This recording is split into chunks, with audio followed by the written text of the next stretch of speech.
एक बार एक गांव में बाढ़ आ गई और रतन नाम के आदमी के सिवा सारे लोग उस गांव को छोड़कर चले गए और रतन सिर्फ भगवान के भरोसे बैठा रहा कि भगवान आएंगे तो मुझे बचाकर इस बाढ़ से निकाल कर ले जाएंगे। रतन का मानना था, मुझे विश्वास है भगवान मेरी मदद जरूर करेंगे। पानी का स्तर इतना बढ़ गया कि रतन को बचाने के लिए एक सरकारी जीप आई, पर उस आदमी ने यह कहकर जाने से इनकार कर दिया कि मुझे भरोसा है भगवान पर कि वह मेरी रक्षा खुद करने आएंगे। पानी और ज्यादा बढ़ गया, इतना बढ़ गया कि मकान की दूसरी मंजिल पर जाना पड़ा। तब उसकी सहायता करने के लिए गांव में एक किश्ती आई।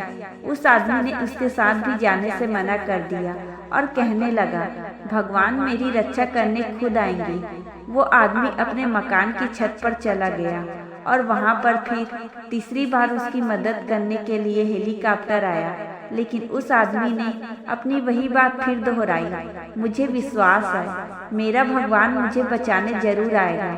आखिरकार वह डूबकर मर गया। भगवान के पास पहुंचने के बाद उसने गुस्से भरे शब्दों से सवाल किया, मुझे आप पर इतना विश्वास था, फिर आप मेरी प्रार्थना को सुनकर मुझे बचाने क्यों नहीं आए? भगवान ने जवाब दिया, तुम क्या सोचते हो? तुम्हारे पास जीप, किश्ती और हेलीकॉप्टर किसने भेजे थे? वह सब मैंने ही भेजे थे। अब तुमने अगर मदद नहीं ली तो मैं क्या करूं? ये सब मेरे द्वारा ही भेजे हुए थे। इसे कहते हैं भगवान उनकी मदद करते हैं जो अपना काम खुद करते हैं। भगवान इंसान की मदद करने खुद नहीं आता, वह किसी न किसी रूप में हमारे पास सहायता करने वालों को भेजते हैं। एक गांव में दो मित्र नकुल और सोहन रहते थे। नकुल बहुत धार्मिक था और भगवान को बहुत मानता था, जबकि सोहन बहुत मेहनती था।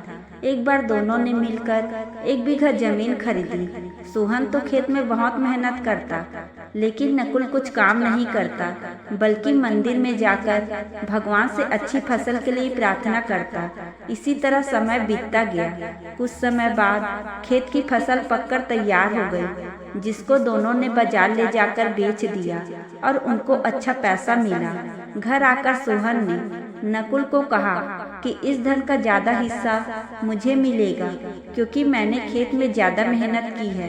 यह बात सुनकर नकुल बोला, नहीं, धन का तुमसे ज्यादा हिस्सा मुझे मिलना चाहिए, क्योंकि मैंने भगवान से इसके लिए प्रार्थना की, तभी हमको अच्छी फसल हुई। भगवान के बिना कुछ संभव नहीं है। धन के बंटवारे को लेकर दोनों गांव के मुखिया के पास पहुंचे। मुखिया ने दोनों की सारी बात सुनकर उन दोनों को 1-1 बोरा चावल का दिया, जिसमें कंकड़ मिले हुए थे। मुखिया ने कहा कि कल सुबह तुम दोनों को इसमें से चावल और कंकड़ अलग करके लाने हैं, तब मैं निर्णय करूंगा कि इस धन का ज्यादा हिस्सा किसको मिलना चाहिए। दोनों चावल की बोरी लेकर अपने घर चले गए। सोहन ने रात भर जागकर चावल और कंकड़ को अलग किया।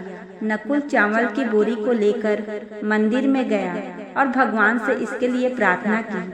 अगले दिन सुबह सोहन जितने चावल और कंकड़ अलग कर सका, उसको लेकर मुखिया के पास गया, जिसे देखकर मुखिया खुश हुए। नकुल वैसी की वैसी बोरी को लेकर मुखिया के पास गया।